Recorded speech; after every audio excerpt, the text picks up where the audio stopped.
Baik, kita masuk halaman 141. Sebelum tu saya ingat nak bawa satu dua cerita. Satu dua cerita ajaran yang pelik lah ajaran yang pelik. Pelik dia pasal apa? Pasal banyak cerita-cerita yang nak kata keramat pun dia jauh sangat daripada keramat. Ya. Contoh keramat begini. Misalnya Al-Imam Nawawi. Ini contoh keramat Imam Nawawi. Imam Nawawi diceritakan sedang menulis. Bila sedang menulis tu tiba-tiba lampu terpadam. Habis minyak barangkali, lampu terpadam. Tiba-tiba tangan Imam Nawawi itu diceritakan dalam banyak kitab, tangan Imam Nawawi itu bercahaya. Ya, tangan Imam Nawawi itu bercahaya. Ya, ini karamah okeylah, makna tangan cahaya okeylah. Kalau satu lagi ulama namanya Imam Rafi'i. Dia pun tulis kitab. Sedang dia tulis kitab, lampu terpadam. Maka orang tengok pensel alat tulis dia tu pun ada cahaya. Jadi dia tak perlu cahaya dia terus tulis je sebab ada cahaya. Imam Nawawi daripada jari dia nampak cahaya. Imam Rafi'i daripada alat tulis dia. Ya, baik.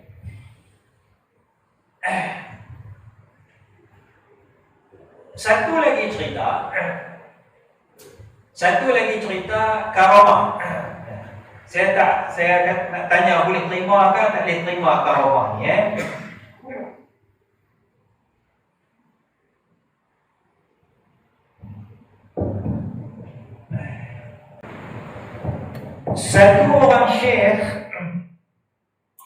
Satu orang syekh diriwayatkan berkata. Syekh ni kata apa? Syekh ni kata, jikalau aku tidak malu. Tidak malu ni makna tidak segan lah. Tidak segan. Kita KL Selangor ni kata apa segan Dia bukan dia tak malu. Dia apa dia? Tak malu, tak elok lah sifat tak malu. Dia kena malu kan. Dan dia tak malu, dia tak segan. Faham? Okey. Dia bahasa dialek kan tak segan. Jikalau aku tak segan, tidak malu kepada Nabi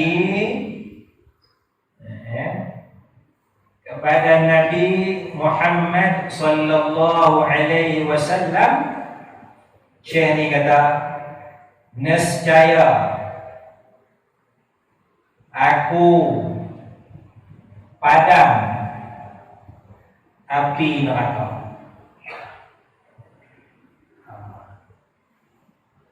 Dengan jari. Ya, Syekh ni ada dalam YouTube. Syekh ni diriwayatkan. Bukan Syekh ni kita tak dengar Syekh ni dah mati dah. Tapi orang bawa cerita Syekh ni kata, kalaulah aku tak malu, tak segan kepada Nabi, aku akan padam api neraka dengan jari aku. Hebat tak hebat Syekh ni Tapi kenapa dia tak padam? Sebab dia malu kepada Rasulullah sallallahu alaihi wasallam Jadi agak boleh terima ini melampau sangat. Imam Nawawi keluar cahaya, okeylah, tak ada masalah kan. Apa? Yang tu pun ada cahaya kan. Kaca tu pun ada cahaya kan. Takkanlah jari pun tak ada cahaya, nak siapa lah kan. Tapi dia nak padam api neraka. Tapi kerana dia malu kepada Nabi, dia tak padam. Sepatutnya dia jangan malu. padam je dulu. Kan? Dia tak kesian kepada kita ni yang nak masuk neraka ni. Kalau dia dah padam api neraka, kita masuk neraka pun alhamdulillah, api tak ada lah. Jadi dia tak sayang kepada masyarakat, kepada umat. Ya. Dan Nabi Muhammad pun tak boleh padam api neraka. Syekh ni lagi hebat daripada Nabi Muhammad sallallahu alaihi wasallam. Maknanya kalau Nabi Muhammad boleh padam, Nabi Muhammad kan padamlah. Nak selamatkan umat dia. Nabi Muhammad tak boleh padam, Syekh ni boleh padam. Itu perkataannya. Ini kataan yang salah, ya, kataan yang bahaya, yang bertentangan dengan agama kita, ya. Tak boleh. Dia nak padam api neraka, ya. Adalah air mata waktu malam memadamkan api neraka. Itu bukan padam seluruh api neraka. Itu simbolik. Itu simbolik. Mana dengan sebab air mata tu yang sikit tu pun Allah ampunkan dosa, terpadamlah api neraka bagi dia. Bukan padam semua api neraka. Itu perkataan tu dah faham simbolik.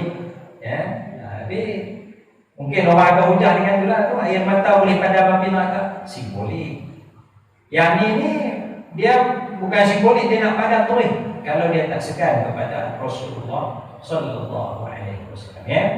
Ini kataan yang salah, yang tak harus kita ucapkan kerana jelas bertentangan dengan agama kita, ya. Tetapi masyarakat kita sudah tentu dia akan rasa kagum. Masyarakat kita akan rasa kagum, Syekh kami ni hebat sebab dia mampu memadamkan api neraka kalau dia nak. Tapi dia tak naklah sebab dia segan kepada Rasulullah sallallahu alaihi wasallam. Jadi mengangkat Syekh ni tinggi, ya, tinggi kerana perkataan yang salah, ya. Jadi ini perkataan yang salah, ya, perkataan yang salah, ya. Dan ulama-ulama kita pun rasanya tak ada lah nak cakap macam tu, ya. Imam Syafi'i ke, Imam Nawawi ke, Imam Malik, tak ada, tak jumpa lagi nak bercakap, kan, perkataan-perkataan yang seperti ini, ya. Kerana apa? Kerana para ulama kita didasari oleh ilmu. Dia pegang betul-betul kejap elok ilmu, Itu satu contoh, ya. Satu contoh yang saya tengok dalam YouTube dan saya berpendapat ini perkataan yang salah, ya. Baik, kita tengok halaman 141, iaitu masalah ajaran dirahsiakan. Ya, ajaran dirahsiakan, ya. Ini pun kita nak kena jaga-jagalah bila sesuatu ajaran tu bergerak secara rahsia. Petunjuk Nabi sallallahu alaihi wasallam berdakwah secara terbuka. Nabi dakwah secara terbuka, yaitu firman Allah, a'udzu billahi minasyaitonir rajim wa anzir ashiratakal aqrabin, dan berilah peringatan kepada kaum keluarga. Ashirah itu keluarga. Berilah peringatan kepada kaum keluargamu al-aqrabin, yang dekat, ya. Bagi peringatan. Apabila wahyu ini diturunkan kepada Nabi Muhammad sallallahu alaihi wasallam, maka Nabi sallallahu alaihi wasallam segera menuju ke tempat manusia berkumpul. Antaranya Nabi sallallahu alaihi wasallam naik ke Bukit Safa, yang kita sa'i tu, Bukit Safa, dan menyeru, tak jauh daripada Masjidil Haram, ya.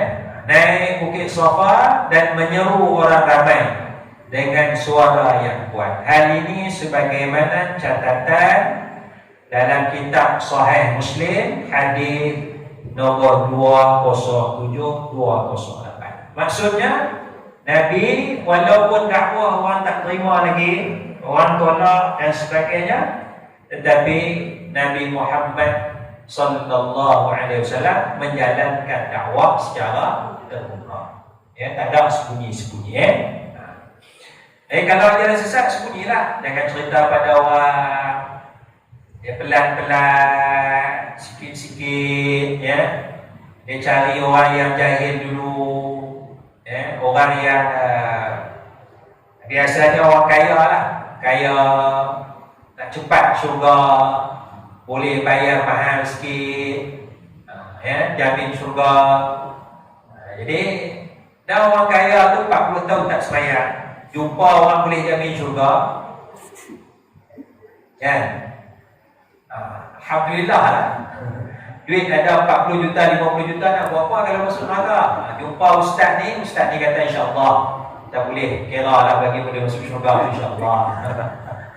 Kan umur dah mati dah, dah 5 70 dah, duit ada 50 juta. Kan? Bagilah kat ustaz 1 juta 2 juta, beli tanah apa-apa, syurga insya-Allah.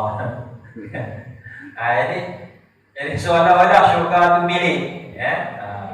Seolah syurga tu milik ustaz tu, syekh tu. Ya, ini tapi senyap kan, benda tu senyap dan sebagainya. Baik, jadi maksud saya ialah hati-hati kalau dakwah tu senyap-senyap, tidak terbuka, ya. Karena Rasulullah berdakwah secara terbuka. Kita tengok pula contoh Nabi Ibrahim alaihissalam. Nabi Ibrahim alaihissalam, ya, dalam suratul An'am. Dalam suratul An'am ayat 76.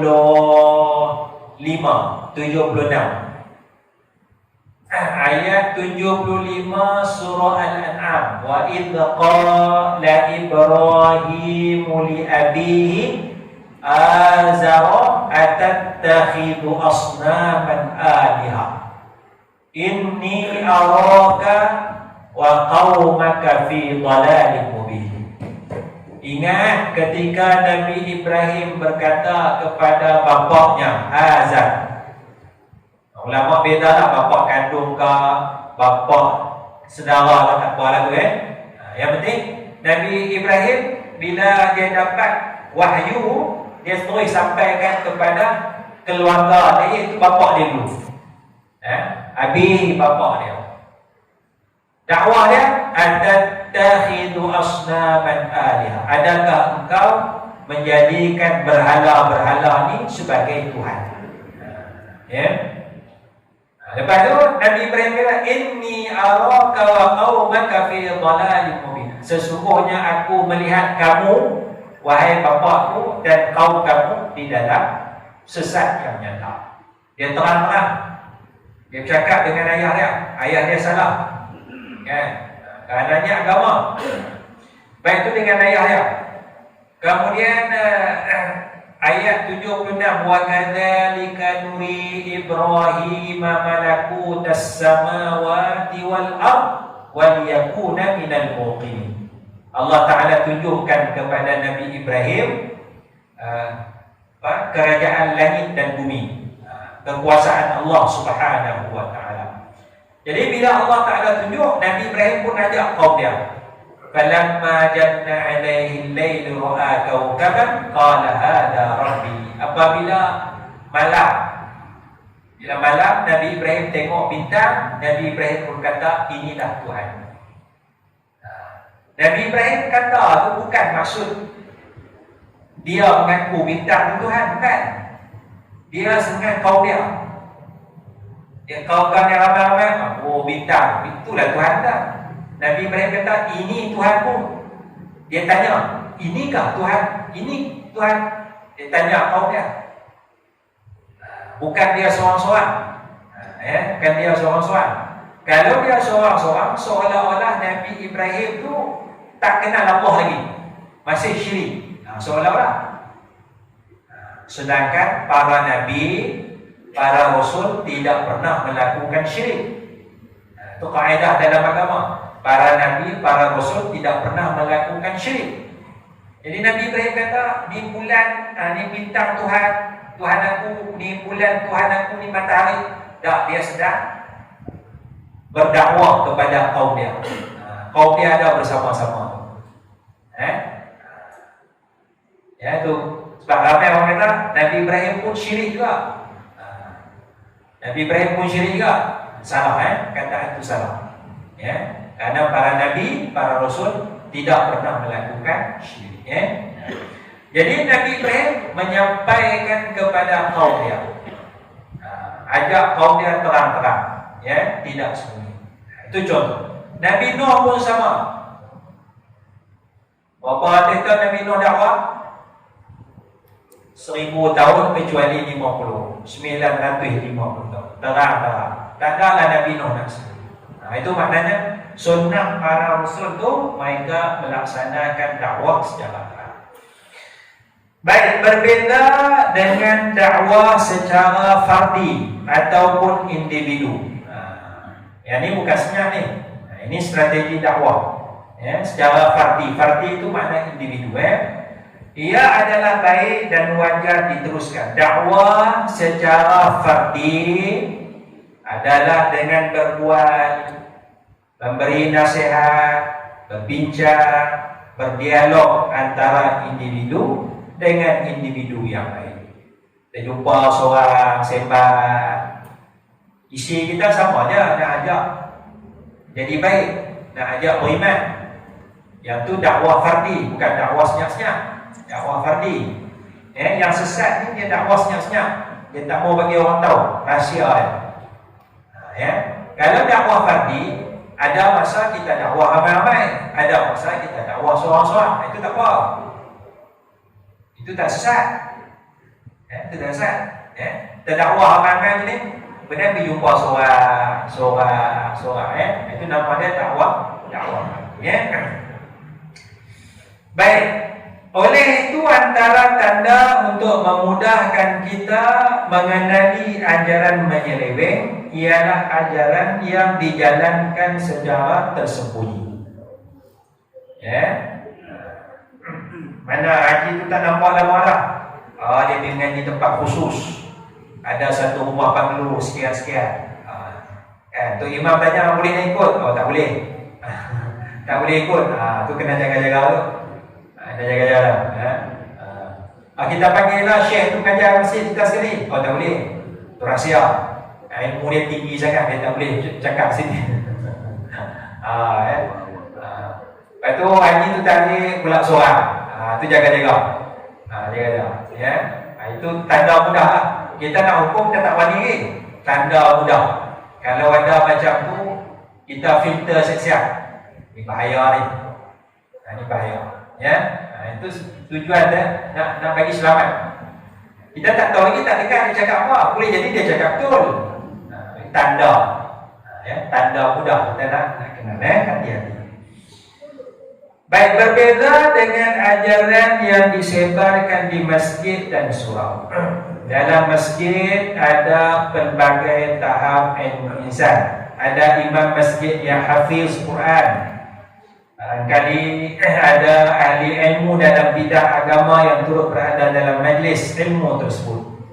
Dengan majlis yang terbuka, kesilapan penceramah dan ustaz yang menyampaikan kuliah akan dapat dikesan dan ditegur. Kita buat jenis senang. Ya. Ingat tak dulu ada seorang budak tu. Pas memang duduk depan ni. Masa tu tajuk kita sahabat Nabi sesat. Ya, sahabat Nabi sesat tajuk berapa tu?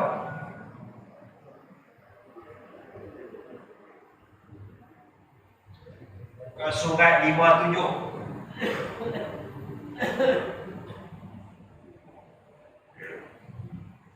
Muka surat 57 kita ada bicara sahabat Nabi ni jahat, sahabat ni Nabi sesat. Berapa tahun dulu? Kan nak sampai sebelum Covid lah Kita sebut sahabat Nabi ni jahat, sahabat dia pun tanya, kenapa ustaz kata sahabat Nabi jahat? Ingat tak? Saya pun tak tahu nak jawab apa. Maknanya dia alert lah, alhamdulillah dia alert.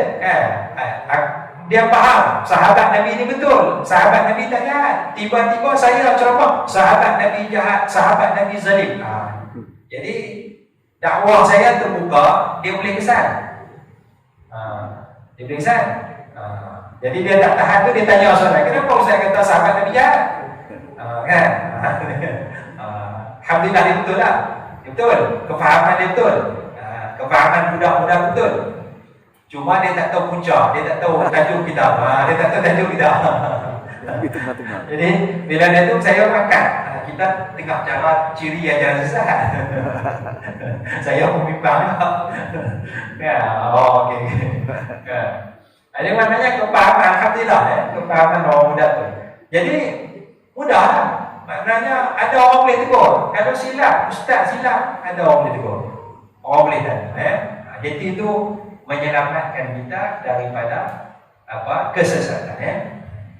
Kalau dia senyap, soal-soal bisikkan kita, sahabat Nabi ni jahat, kita pun tanya, ya cuba tengok kan sahabat Nabi perang sama mereka, bunuh, perang Siffin, perang Jamal, kan? Sayyidina Ali lawan Sayyidatina Aisyah, kan? Jahat sahabat. Kita pula tak nak jawab, kan? Dia bagi fakta macam tu, kan? Lepas tu kita dengan dia soal-soal. Kita mengadu kata imam tu, haji, tu imam kata saya tak dengar pun, dia sembang saya elok je, sahabat Nabi baik. Kan? Dia sembang dengan tu imam, dia kata sahabat Nabi baik. Dia sembang dengan kita, dia masuk jawab pelan, sahabat Nabi jahat. Ya akhirnya kita pun termakan. Jadi bahaya sebab dia bila normalisasi tu, normalisasi bila dia masuk dalam pemikiran tu, dia akan terima walaupun benda tu salah. Ya. Baik, dalam Islam nampaknya amalan yang diajarkan adalah jelas. Amalan fardu dan sunat sudah jelas. Amalan tu jelas, clear, wadih. Amalan umum dan khusus sudah jelas. Amalan umum dan khusus sudah jelas. Umum lah. Kalau khusus pribadi kita nak tambah sendiri juga. Misalnya Nabi kata, siapa yang kata la ilaha illallah wahdahu la syarikalah, lahul mulku wa lahul hamd, yuhyi wa yumit wa huwa ala kulli syai'in qadir, mi'ata marrah, 100 kali. 100 kali. Pahalanya seperti memerdekakan anak cucu Nabi Ismail 4 orang. Contoh pahala. Dihapuskan dosa, diangkatkan derajat. Kata berapa kali? 100 kali. La ilaha illallah wahdahu la syarikalah, lahul mulku wa lahul hamd, yuhyi wa yumit wa huwa ala kulli syai'in qadir. Pagi, kata pagi. Pas sembahyang subuh tu kata. Kemudian Nabi kata, tidak ada walam ya'ti ahadun bi afdala mimma ja'a bi atau kama. Tidak ada orang yang melakukan amalan yang lebih baik daripada orang yang baca 100 kali. Tak ada lah. Orang yang baca 100 kali itu baik, terbaik. Tak ada orang yang lebih baik dah. Kecuali orang yang baca lebih banyak daripada itu. Jadi kita baca 100, kawan kita baca 200. Jadi yang terbaik 200 lah. Jadi 200 itu amalan khusus lah. Khusus. Dia buat sekali lah. Tapi Nabi dah ajar umum. Siapa yang kata la ilaha illallah wahdahu la syarikalah, lahul mulku wa lahul hamd, yuhyi wa yumiit wa huwa ala kulli syai'in qadir. Nabi dah ajar lah. Tapi Nabi bagi lesen, kena kata lebih. Kawan ni buat 200, kawan ni tak ada ajar dia buat 300. Itu khusus bagi dia. Jadi dia tak ada rahsia apa pun. Tak ada lah Nabi nak ajar zikir yang untuk golongan ni kita aja. Zikir ni untuk kita aja, orang lain tak diamal. Tak ada. Nabi ajar umum, semua aja. Ya, Nabi ajar umum. Okey. Cuma nak buat peribadi tu, silakan masing-masing lah. Ya. Nabi kata baca qul Allah sama dengan 1/3 Quran. Kawan tu baca sehari 50 kali. Khusus untuk dia, tu amalan khusus untuk dia. Khusus adalah. Tapi Nabi dah ajar dah. Sekali baca 1/3, 3 kali baca 3/3, macam khatam Quran lah. Jadi Nabi ajar umum, semua orang akan dapat, ya, clear. Tapi amalan tu khusus, masing-masing pilih. Pasal dia bukan benda wajib, dia benda sunat, dia benda fadilat. Ya, mana kalau buat bertakwa, tak buat bertakwa, kalau buat dapat pahala lebih. Itu amalan khusus. Ya, amalan khusus. Kalau sembahyang tahajud, Nabi ajar tak sembahyang tahajud? Nabi dah ajar. Berapa rakaat? Kurang-kurang 2 rakaat. Nabi biasa buat 11 atau 13. Ya. Paling kurang 2 rakaat. Nabi biasa buat 11, 13. Nabi ajarlah. Ya. 2 rakaat tu rakaatan ni, 2 rakaat fi jawfil lail, pada tengah-tengah malam tu. Tahajudlah 2 rakaat. Nabi sebut 2 rakaat. Kemudian cerita Nabi sembahyang 11 atau 13 rakaat. Maknanya kalau kawan tu nak buat setiap malam 40 rakaat, khusus suka dia. Dia bukan limit, tak boleh lebih. Suka dia lah, dia nak sembahyang 40 rakaat ke, 100 rakaat ke. Kan? Jadi amalan Nabi itu umum dah ada, ya, Nabi ajar amalan umum dan khusus. Jelas, kita pilih masing-masing. Jika ada amalan yang menyatakan i'tiqad yang berbeza dengan alasan kerohanian yang tinggi, ia satu petanda sebagai amalan yang menyeleweng. Ya, amalan dengan i'tiqad yang berbeza dengan alasan kerohanian yang tinggi.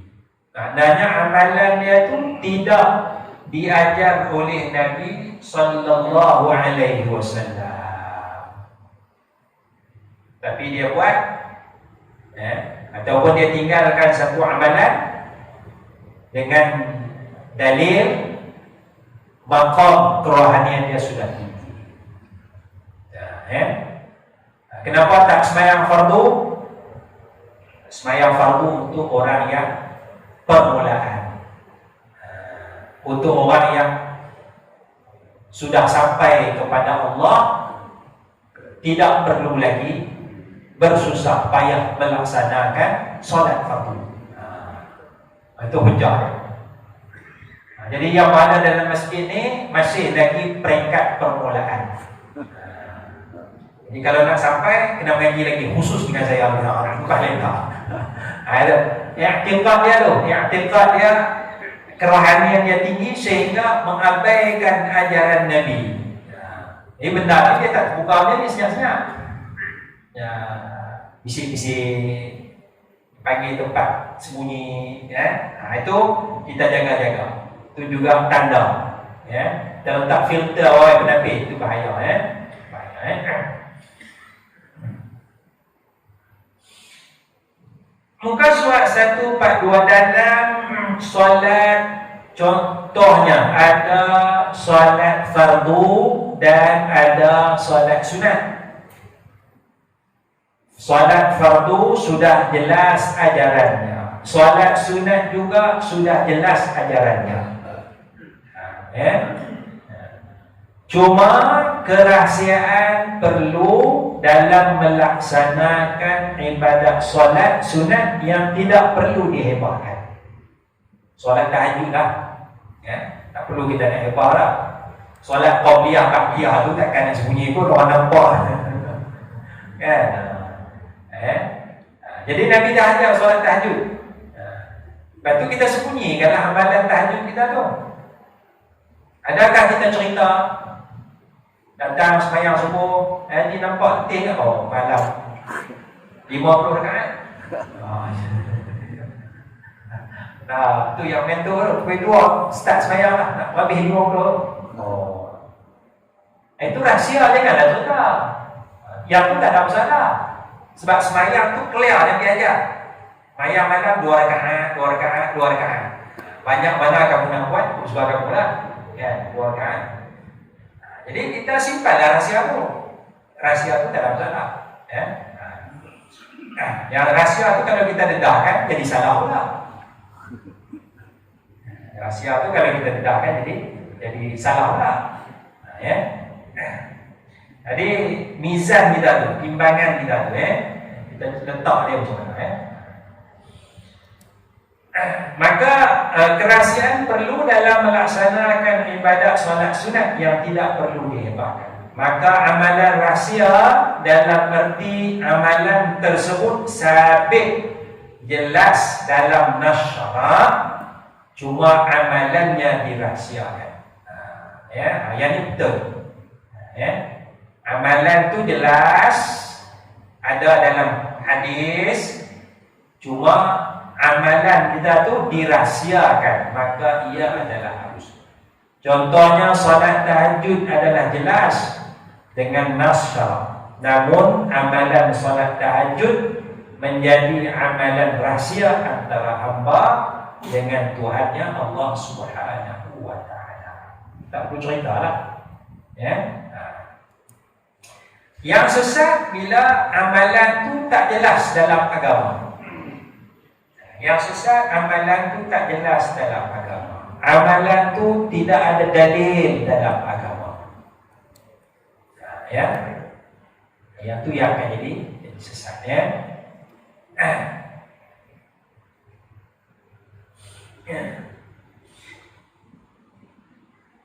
Katalah puasa, puasa. Ataupun katalah baca Quran dapat pahala. Quran dapat pahala. Ni kalau baca buku syekh kita ni, yang syekh kita tulis ni, pahala dia sama macam baca Quran. Katalah baca buku saya ni, pahala dia sama macam baca Quran. 1 huruf 10 pahala. Senyap-senyap, kan? Sesat. Sesat. Ya. Ada amalan dia sebut selawat. Selawat syifa. Selawat syifa bukan selawat Fatih. Allahumma salli ala Sayyidina Muhammad al-Fatih lima ughliqa. Sampai habislah. Saya pun tak sampai, saya sampai kat tu ya. Allahumma salli ala Sayyidina Muhammad al-Fatih lima ughliqa al-khatim lima sabaq nasiril haqqi bil haqqi wa gitu. Selawat nama selawat Fatih. Pasal ada ni perkataan Fatih ni, Fatih. Nama dia selawat Fatih. Selawat Fatih. Pasal apa saya tak apa? Pasal saya tak aman.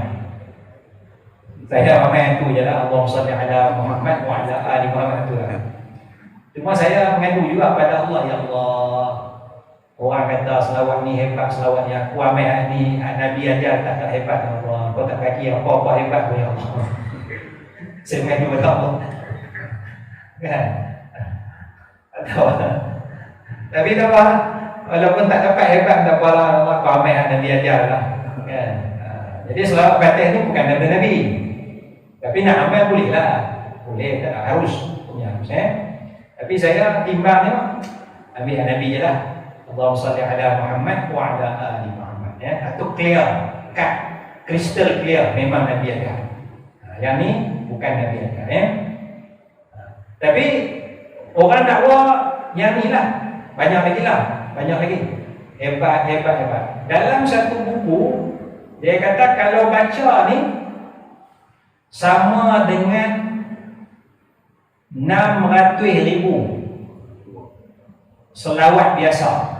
Allahumma salli ala Muhammad wa ala ali Muhammad. Baca yang ni sekali sama dengan 600,000 kali. Maknanya kita nak kena baca 600,000 kali baru sama sekali yang ni. Ada? Ada, saya boleh tunjuk, ada dalam WhatsApp. Orang Kemaman tanya. Orang Kemaman tanya. Dia tunjuk ke saya WhatsApp. Dah, kenapa tak beramal 600,000? Tak apalah. Ngadu pada Allah, ya Allah, orang kata 600,000 aku amal ni, ya Allah, tak ada kelebihan banyak ni, ya Allah. Tak apalah, ya Allah. Pasal ambil yang Nabi ajar. Ambil Nabi. Bukan saya kata tak boleh, boleh. Tapi ini suatu palsu, pembohongan atas nama Nabi ke agama ke. Macam mana boleh jadi 600,000 yang Nabi ajar? 600,000 kali yang Nabi ajar. Mana hak Nabi ajar lekeh daripada ni? Macam mana boleh jadi macam tu?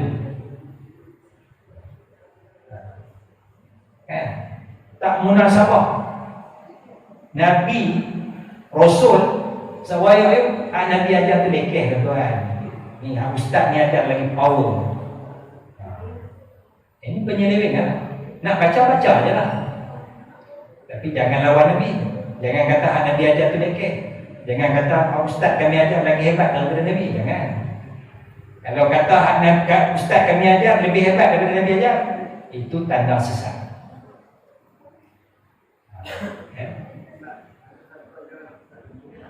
Apa dia?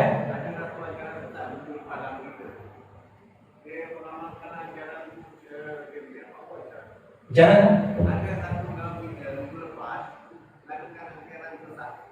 ajaran sesat. Yang fatwa tu Terengganu tu. Dia pelik lah, pelik. Orang Syria kan. Pelik. Banyak dah orang ustaz-ustaz yang bantah dia. Cuma fatwa baru keluar. Fatwa baru keluar. Dia banyak pelik lah. Tuduh orang ni sesat, tuduh Imam Nawawi sesat, Imam Ghazali sesat, Imam Ibn Hajar sesat, Imam Abu Hanifah sesat. Dia serang habis tokoh-tokoh ulama. Semua sesat mereka. Buatlah tak. Nanti tu salah. Dulu dia sanjung. Sejak 2 tahun ni dia mula untuk cara faham ilmu dia tu salah. Cara faham ilmu dia tu salah.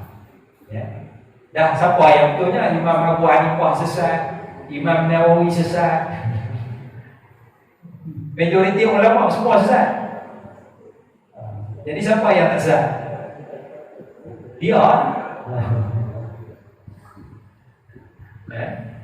Saya tak serang mana ulama, mana ada ulama saya serang dalam buku tu, tak ada.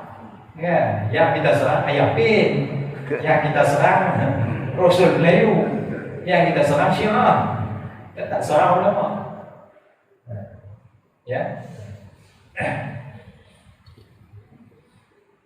Baik, itu contoh contoh salah. Boleh amal selawat Fatih, tapi janganlah dakwa dia lebih hebat daripada selawat yang diajar oleh Nabi sallallahu alaihi wasallam. Baik, walau bagaimanapun bukanlah semua ajaran yang disembunyikan itu dikira sebagai sesat dan menyeleweng. Ada ajaran yang mungkin tidak sesuai untuk peringkat tertentu. Yang mungkin malah agar pesanan Nabi sallallahu alaihi wasallam agar manusia bercakap mengikut kadar akal insan yang lain.